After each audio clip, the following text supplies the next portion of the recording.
American president Donald Trump ने एक बार फिर से स्ट्रेट ऑफ हॉर्मूज का एक नक्शा पोस्ट किया है। हॉर्मूज को अमेरिका का इलाका बताया है।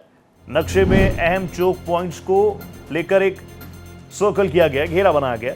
हॉर्मूज स्ट्रेट दुनिया भर से तेल, प्राकृतिक गैस और अन्य सामानों की सप्लाई के लिए काफी महत्वपूर्ण समुद्री रास्ता है। सोशल मीडिया प्लेटफॉर्म पर उन्होंने पोस्ट किया, अब यह तस्वीर उन्होंने पोस्ट की है। यही है चोक पॉइंट, जिसकी वजह से ईरान ग्लोबली अपना दमखम दिखाता है।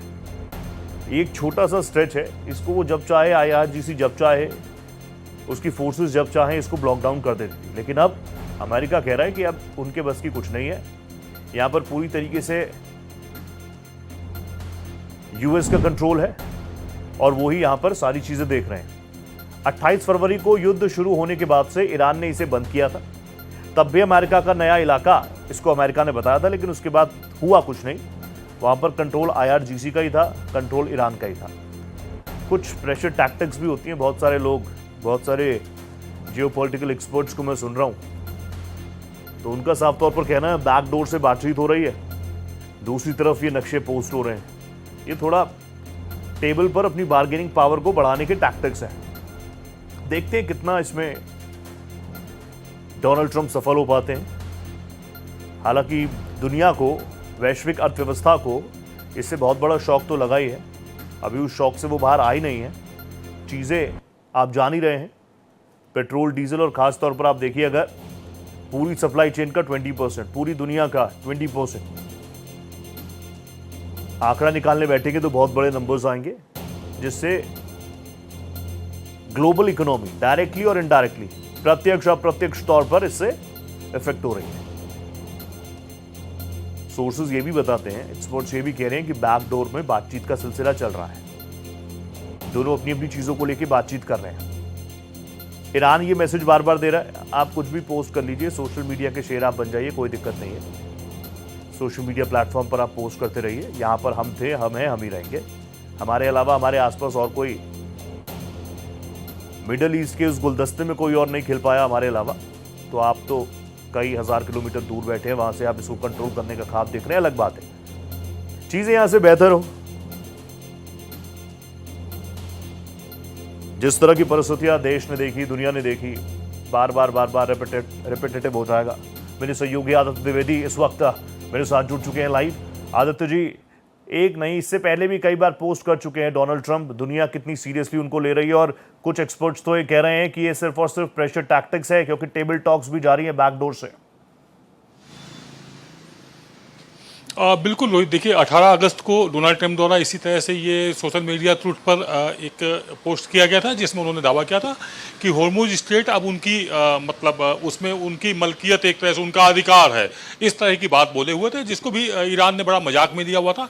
और इस बार जब फिर दोबारा डोनाल्ड ट्रंप ने ये पोस्ट सोशल मीडिया पर डाली हुई है, तो फिर से ईरान ने इसको मजाक के रूप में ही लिया और कहा है कि अमेरिका संवेदनशील हो, थोड़ा गंभीर हो, और उसने जो वादे किए हुए थे उन वादों पर खरा उतरे। चूंकि एक बातचीत चल रही है, शांति वार्ता को लेकर के प्रयास किए जा रहे हैं, उसमें गंभीरता का रुख होना चाहिए, और वो गंभीरता कहीं ना कहीं टूट जाती है।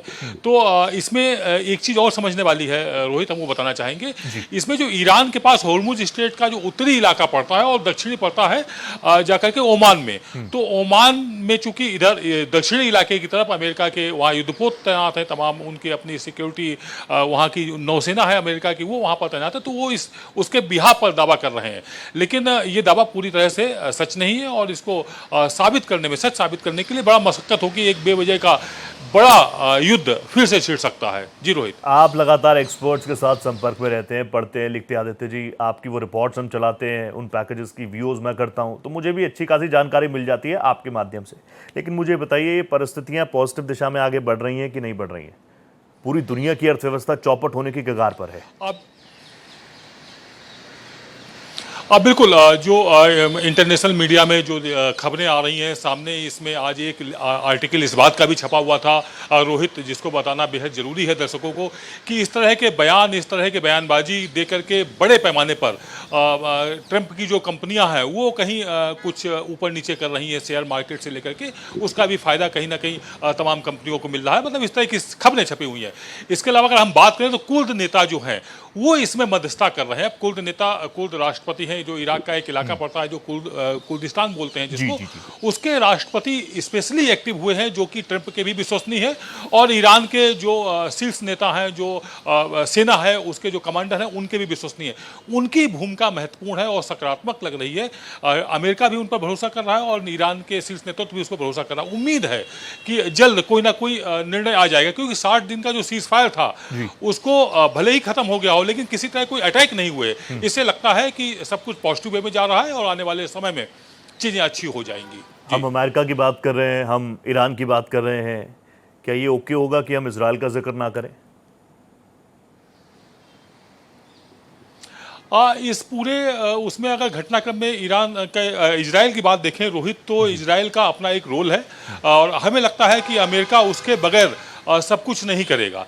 इजराइल पर्दे के पीछे से अब खेल रहा है। जो पहले दोनों मिलकर के फ्रंट पर थे, अब उसमें इजराइल पर्दे के पीछे से खेल रहा है। कभी वो लेबनान पे हमला कर देता है, फिर कभी अमेरिका के कहने के बाद शांत हो जाता है, कभी वो बयान देता है कि हमास को हम छोड़ेंगे नहीं, कभी मालूम पड़ता है हमास के साथ उनका अपना शांति समझौता हो गया है और वहाँ पर जो सरकार आएगी फिलिस्तीन में, वो इजराइल के कहीं ना कहीं बात मानने वाली होगी। तो इस तरह से अंदर खाने से कई लेवल पर वार्ताएं चल रही हैं, तमाम तरह के प्रयास चल रहे हैं।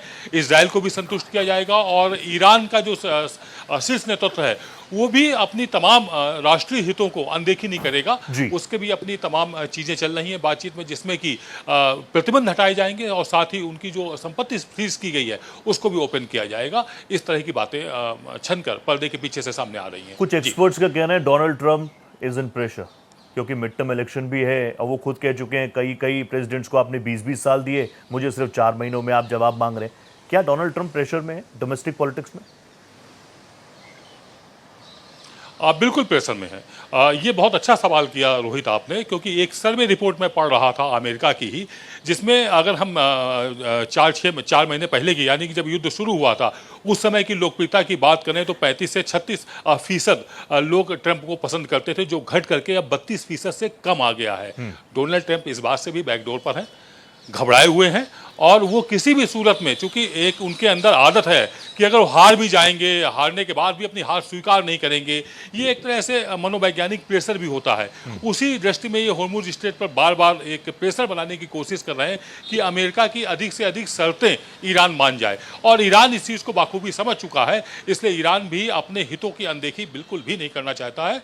वो कह रहा है कि यदि युद्ध लड़ना है तो और लड़ लो, 4.5-5 महीने हुए हैं, हम और 3-4 महीने बर्दाश्त कर लेंगे। तो एक प्रेशर पॉलिटिक्स चल रही है और अमेरिका बैकडोर में है, बैक उसमें है पूरी तरह से। और अगर हम ट्रंप की बात करें तो उनकी लोकप्रियता में बड़ा झटका लगा है, बड़ा धब्बा लगा हुआ है। जी thank you so much Aditya, thank you so much, आप जुड़े, बहुत धन्यवाद।